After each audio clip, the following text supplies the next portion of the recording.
Hello. Now here now just right, Nana. Nana, remaining students also listen carefully. Naveen and Ranjit Kumar all are there. But I will later I will come to you video, and then you have to. Is it appearing our screen coordination textbook appearing? Huh? Hello. Right, Nana. So here you can see that here they given brain. Is it they given the brain? Is it appearing brain picture? Huh? You move, Nana. You move. Some students keeping like that only. Screen ఇట్లా move చేయండి, మీకు screen కనపడుతుంది. అట్లే ఉండకండి, finger తోటి ఇలా move చేయండి, ఈ పిక్చర్ కనపడుతుంది మీకు. మీరు నా ఫోటో చూడకండి, నా ఫోటోని పక్కకనండి, నెక్స్ట్ స్క్రీన్ వస్తుంది. హలో. దోస్ అపియర్ కాని వాళ్ళు నా ఫోటోని చూడకండి, నా ఫోటోని పక్కకనండి. నా ఫోటో పక్కకంటే స్క్రీన్ వస్తుంది, text book screen. So okay, మొత్తం మీద మీరు ఒకటే గుర్తుపెట్టుకోవాలి, కోఆర్డినేషన్లో ఏ సిస్టమ్ ఉంటుందంటే నర్వస్ సిస్టమ్ ఉంటుంది.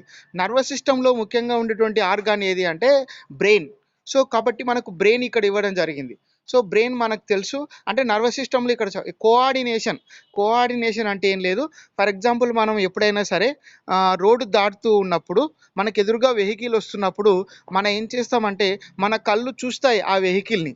మన కళ్ళు చూసి మన చేతులకి కాళ్ళకి సమాచారాన్ని అందిస్తాయి. అప్పుడు మన చేతులకి కాళ్ళకి మరియు సమాచారాన్ని అందించడం వలన మనం ఏం చేస్తామంటే ఆ వెహికల్ మనకు వచ్చి హిట్ కాకుండా మనం జంప్ అయ్యి అక్కడ క్రాస్ అయ్యి మనం ఆ యొక్క యాక్సిడెంట్ని అంటే తప్పించుకుంటాం అనమాట. అంటే ఇక్కడ ఏం జరుగుతుంది, కళ్ళు చూస్తున్నాయి, కాళ్ళు కదులుతున్నాయి. అంటే కళ్ళు ఏం చేసినాయి అంటే ఇక్కడ సమాచారాన్ని అందియడం వలన, అంటే ఈ విధంగా కళ్ళకి కాళ్ళకి మరియు ఏముంటుంది అంటే కోఆర్డినేషన్ ఉంటుంది అనమాట. కోఆర్డినేషన్ లేకుంటే, ఫర్ ఎగ్జాంపుల్ కళ్ళు చూస్తూ ఉండి కాళ్ళు కదలకుంటే ఏం జరుగుతుండే, ఇప్పుడు యాక్సిడెంట్ జరుగుతున్నా లేదా, అవునా కదా? అంటే ఇప్పుడు రోడ్డు మీద వెహికల్ నీ వైపు వస్తున్నప్పుడు కళ్ళు చూస్తూ ఉంటాయి, కానీ నీ కాళ్ళు కదలకుంటే అప్పుడు ఏమవుతుంది, యాక్సిడెంట్ అవుతుంది.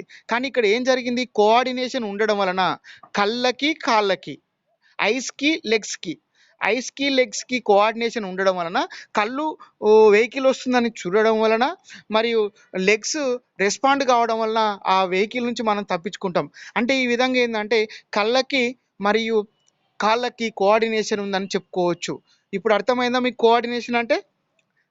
నెక్స్ట్ ఇంకొకటి, మనం తినేటప్పుడు అన్నం ముద్దను తీసుకొని నోటి దగ్గరికి వస్తాం, అవునా కాదా నాన్న?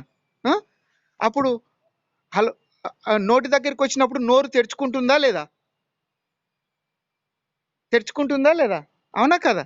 అంటే అన్నము ముద్ద మనం నోటి దగ్గర తీసుకొచ్చినప్పుడు నోరు తెరుచుకుంటుంది. అంటే ఇక్కడ చేతికి మరియు నోటికి కోఆర్డినేషన్ ఉన్నట్టా లేనట్ట? కాబట్టి మనం అన్నాన్ని లోపలికి తీసుకుంటాం. ఒకవేళ చేతికి మరియు నోటికి కోఆర్డినేషన్ లేదనుకో, అప్పుడు అన్నం తీసుకొని చేతి నోటి దగ్గరికి వచ్చినప్పుడు నోరు తెరుచుకోకుంటే అప్పుడు ఈ రెండింటికి కోఆర్డినేషన్ ఉన్నట్ట? రైట్. అట్లా అదేవిధంగా ఇప్పుడు మనము నడిచేటప్పుడు ఎప్పుడు కూడా ఒక కాలు తర్వాత ఇంకో కాలు పెడతాం, అవునా కదా నాన్న? ఎలా నడుస్తాము, ఒక కాలు తర్వాత ఇంకో కాలు వేస్తామా లేదా నాన్న?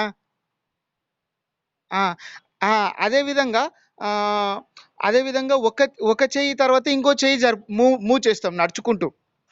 అంటే ఇక్కడ అంటే కాళ్ళకు చేతులకు మధ్యలో కూడా కోఆర్డినేషన్ ఉందన్నమాట. ఒకవేళ మనము కాళ్ళకు చేతులకు కోఆర్డినేషన్ లేకుంటే మనము అప్పుడు జంప్ చేయలేము. జంప్ చేస్తామా, మనం వాకింగ్ నడుచుకుంటూ వెళ్తామా? జంప్ అయితే చేయలేము కదా మనం, అవునా కదా? అంటే వీటి మధ్యలో ఏమున్నట్టున్నా కోఆర్డినేషన్ ఉన్నట్టు. అదేవిధంగా మనం చాలా విషయాల్లో మనం ఇప్పుడు ప్రజెంట్గా మన సరౌండింగ్లో కూడా కోఆర్డినేషన్కి ఎగ్జాంపుల్ మీకు ఆల్రెడీ స్టార్టింగ్లో చెప్పాను, మళ్ళీ చెప్తున్నా. ఒక టీమ్ గేమ్ తీసుకుందాం, అంటే క్రికెట్లో చాలామంది ప్లేయర్స్ ఉంటారు, కెప్టెన్ ఉంటాడు, వైస్ కెప్టెన్ ఉంటాడు, అవునా కదా? ఇప్పుడు ఒక బాలు ఫోర్ పోవడానికి బాలు వెళ్తూ ఉందన్నమాట. అప్పుడు వైస్ కెప్టెన్ ఏం చేస్తాడంటే ఆ ప్లేయర్కి చెప్తాడు, స్టాప్ ఇమీడియట్లీ దట్ బాల్ అని. అప్పుడు ఆ ప్లేయర్ ఆ గ్రౌండ్ ఎడ్జ్లో ఉన్నటువంటి ప్లేయర్ ఆ బాల్ని కెప్టెన్ చెప్పినట్టు ఒకవేళ స్టాప్ చేయకుంటే, ఇప్పుడు అదే ఒకవేళ లాస్ట్ 4 పోతే ఫోర్ పోతే ఓడిపోతారు, 4 పోకుంటే గెలుస్తారు అని అనుకున్నాం అనుకో. ఒకవేళ కెప్టెన్ చెప్పినట్టు ఆ ప్లేయర్ ఆపితే అప్పుడు ఆ గేమ్ విన్ అవుతారు కదా వాళ్ళు. హలో. ఆ! అంటే ఇక్కడ ఏమైంది? కెప్టెన్ చెప్పినట్టు ప్లేయర్ విన్నాడు. అంటే ఇక్కడ ప్లేయర్స్ మధ్యలో ఏముంది? కోఆర్డినేషన్ అనేది ఉంది. కోఆర్డినేషన్ అనేది ఉంది. సో, అదే విధంగా మన బాడీలోకొద్దాం ఇప్పుడు. So, now let us start our real class. In our body there will be different organs are there. Different organs. Hello. Again some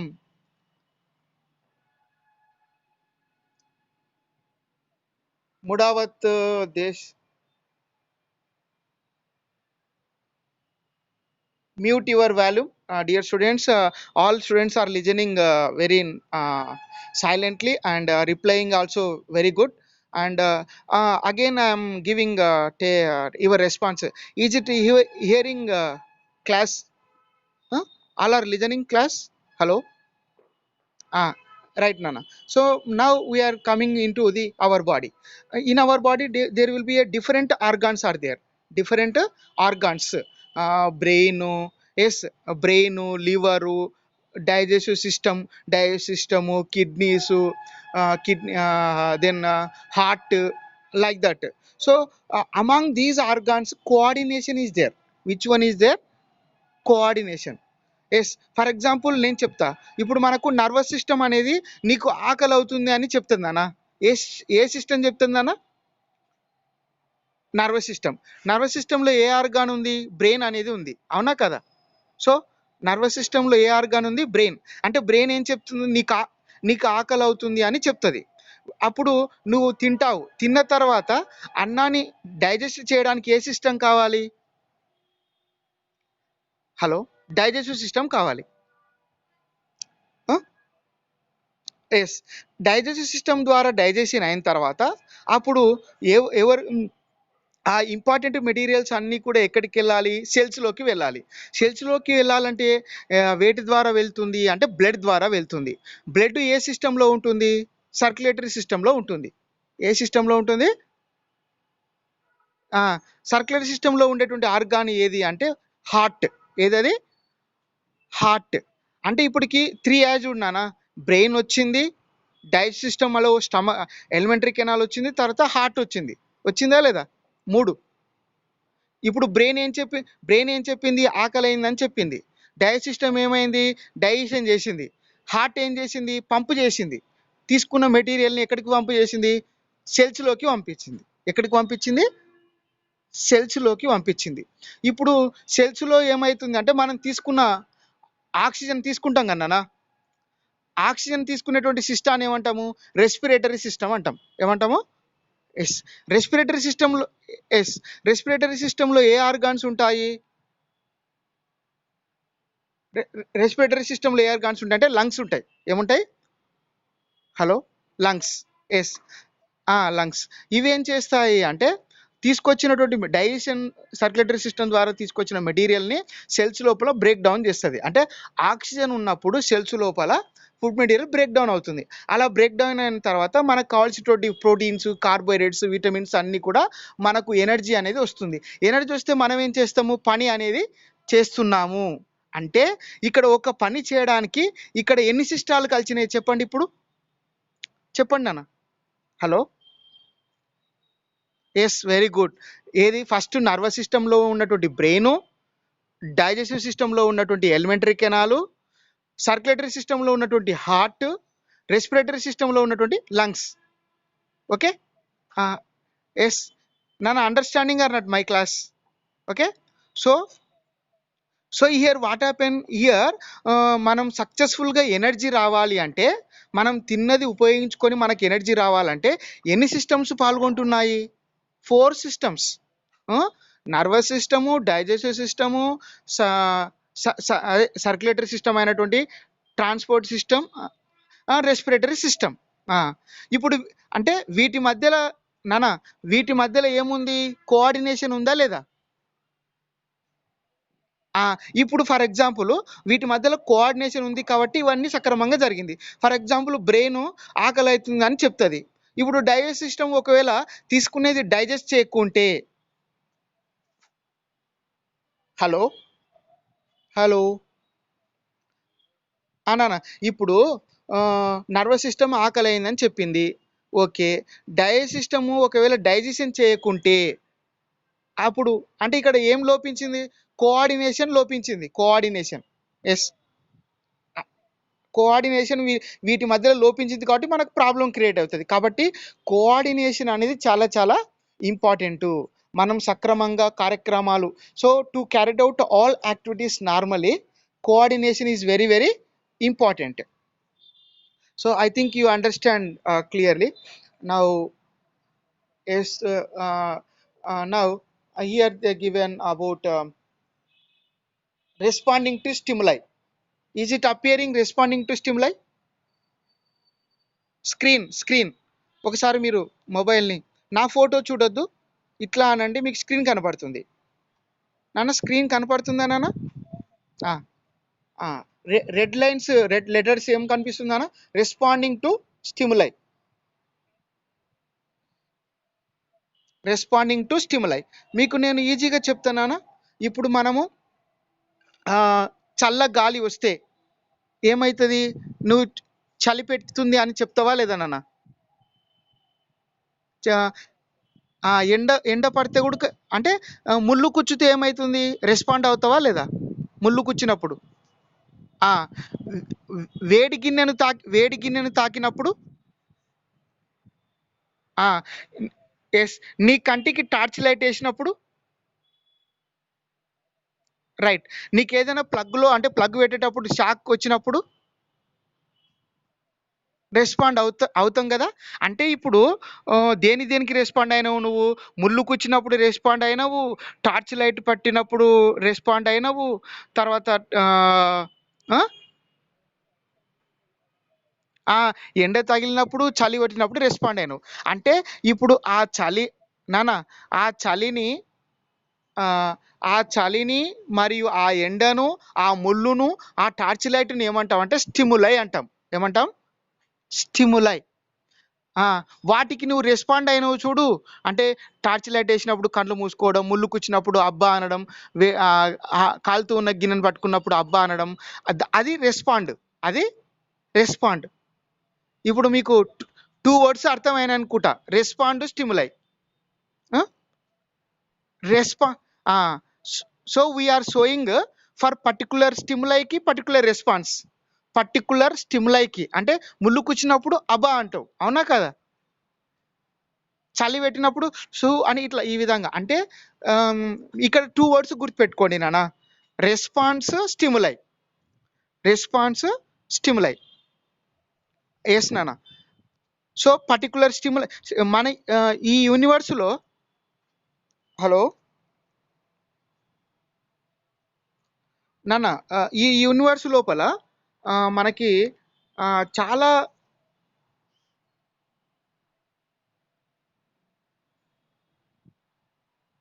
right నాన్న, ఈ యూనివర్స్ లోపల చాలా స్టిములైలు ఉంటాయి. నేను కొన్నే చెప్పాను. ఓకే. అయితే ఇక్కడ జనరల్గా దీన్నే ఏమంటాం అంటే ఇరిటబిలిటీ అంటాం. ఏమంటాం నాన్న? Hello, irritability. IRRITABILITY. IRRITABILI. Irritability అంటే ఏంటి అంటే డెఫినేషన్ చెప్తా. డెఫినేషన్ నేను మళ్ళీ అడుగుతాను మిమ్మల్ని, గుర్తుపెట్టుకోండి. ద ప్రాపర్టీ ఆఫ్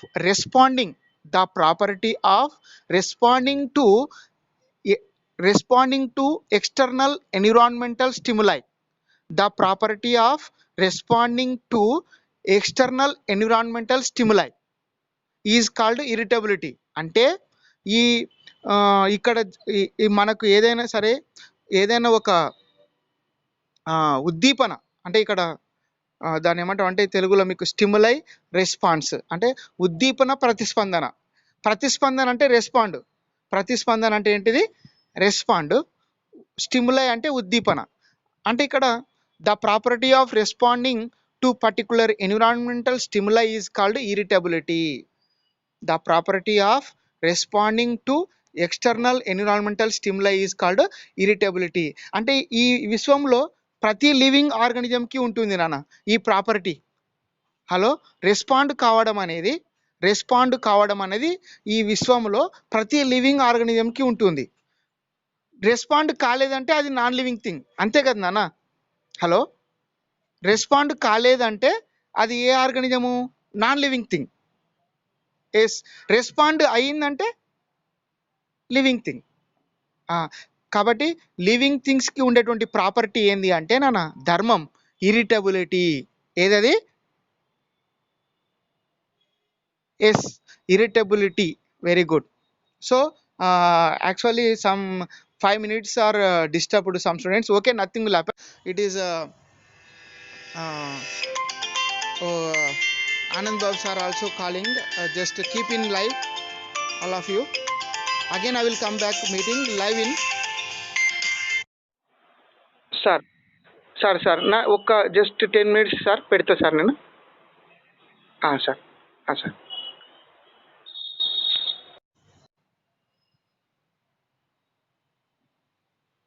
హలో నాన్న. హలో, రైట్ నాన్న. So now actually we have taken more time for starting. Tomorrow onwards you don't do the disturbance like that. Again I'm coming my video, and means I'm stopping this sharing of screen. Now all of you in live only. I will take your faces. Coming just. Yes nana Ganesha. Hello. Yes, doubt. Okay, ఒక్క నిమిషం. Coming. నాన్న coming. Right నాన్న, చెప్పు నాన్న. Yes నాన్న. Yes నాన్న. Yes అంటే నాడీ సంబంధ అంటే నర్వస్ సిస్టమ్కి సంబంధించిన ఏ ప్రాబ్లం అయినా సరే, అంటే నర్వస్ సిస్టంలో మనకి బ్రెయిన్ ఉంటుంది, తర్వాత మనకి క్రేనియల్ నర్వ్స్ ఉంటాయి, సెంట్రల్ నర్వ్స్ ఉంటాయి, సింపథాటిక్ నర్వస్ సిస్టమ్ ఉంటుంది, పారాసింపథాటిక్ నర్వస్ సిస్టమ్ ఉంటుంది. ఇప్పుడు మనం నెక్స్ట్ దాన్ని డిస్కస్ చేస్తాం, బ్రెయిన్ని, తర్వాత నర్వస్ సిస్టాన్ని డిస్కస్ చేస్తాం.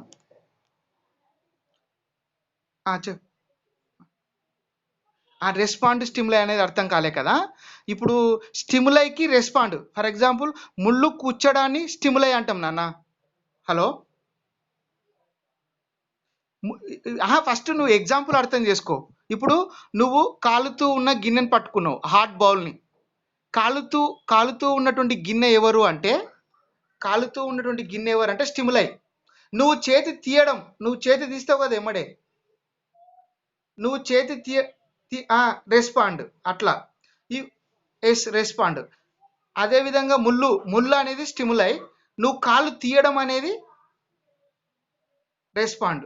అదేవిధంగా ప్లగ్లో అనుకోకుండా ఏలు పెడతావు, ఎమ్మడే షార్ట్ కొడితే తీసేస్తావు, అంటే కరెంటు షాక్ అనేది ఏంటిది? స్టిములై. నువ్వు చేతి తీయడం అనేది ఏంటిది? రెస్పాండ్. అంటే దీన్ని డెఫినేషన్ విధంగా ఏం చెప్తామంటే, ద ప్రాపర్టీ అంటే ప్రతి జీవికి ఉంటుంది కదా, ప్రతి లివింగ్ ఆర్గనిజానికి ఉంటుంది కాబట్టి, the property of responding to external environmental stimuli is called irritability. The property of responding external environmental stimuli is called irritability. Okay.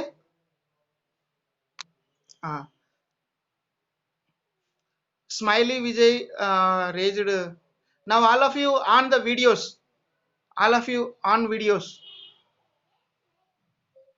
Your videos will be on. Your faces must be record. Videos on cheyandi. చెప్పు నాన్న, చెప్పు నాన్న. అవును, paper పెట్టినా, గ్రూప్లో పెట్టినా, formative assessment.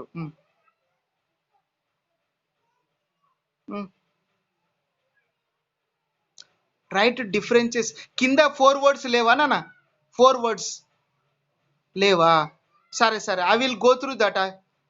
It's okay okay, I will go through that again. I will send another paper same modify. Okay.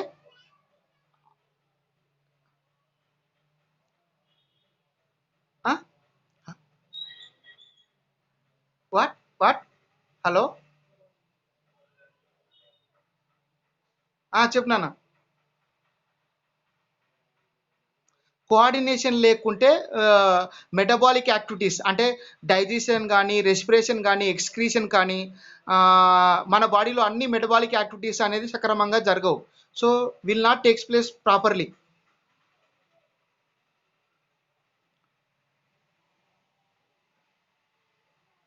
Link అయి ఉంటుంది, ఇందాక చెప్పిన కదా ఎగ్జాంపుల్. సో నర్వస్ సిస్టమ్ అని ఏం చేస్తుంది, ఆకలి అనేది చెప్తుంది. తర్వాత డైజెస్ట్ సిస్టమ్ ఏం చేస్తుంది, డైజెస్ట్ చేస్తుంది. తర్వాత సర్క్యులేటరీ సిస్టమ్ ఏం చేస్తుంది, మెటీరియల్ని సర్క్యులేట్ చేస్తుంది. అదేవిధంగా రెస్పిరేటరీ సిస్టమ్ బ్రేక్ డౌన్ చేస్తుంది, మనకు ఎనర్జీని తెస్తుంది. ఎనర్జీ ఉంటే అప్పుడు పని చేస్తాం. అంటే నర్వస్ సిస్టమ్ అనేది ఆకలిని క్రియేట్ చేస్తుంది, డైజెస్ట్ సిస్టమ్ని ఆహారం తీసుకోమని చెప్తుంది, డైజెస్ట్ అవుతుంది. తర్వాత సెల్స్లోకి ట్రాన్స్పోర్ట్ చేసేది సర్క్యులేటరీ సిస్టము, సెల్స్లోకి వెళ్ళినటువంటి మెటీరియల్ నుంచి ఎనర్జీని తెచ్చేది రెస్పిరేటరీ సిస్టమ్. అట్లా. కాబట్టి ఇందులో ఏ ఒక్కటి ఈ 4 కోఆర్డినేషన్ లేకుంటే మనము ఫుడ్ ఎనర్జీ అనేది పొందలేము, ఎనర్జీ అనేది పొందలేము. అట్లా. ఓకేనా? ఎనర్జీ అనేది పొందలేము. కాబట్టి ఖచ్చితంగా మన బాడీలో ప్రతి యాక్టివిటీస్ కూడా మన బాడీలో జరిగే ప్రతి యాక్టివిటీస్ కూడా ఏ విధంగా జరుగుతాయంటే కోఆర్డినేషన్తోనే జరుగుతాయి. ఓకేనా?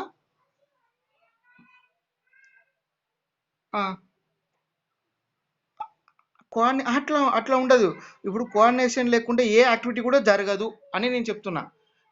ఈవెన్ బిట్వీన్ మన మన 2 చేతులు మరి 2 కాళ్ళ మధ్యలో కూడా కోఆర్డినేషన్ ఉంటుంది.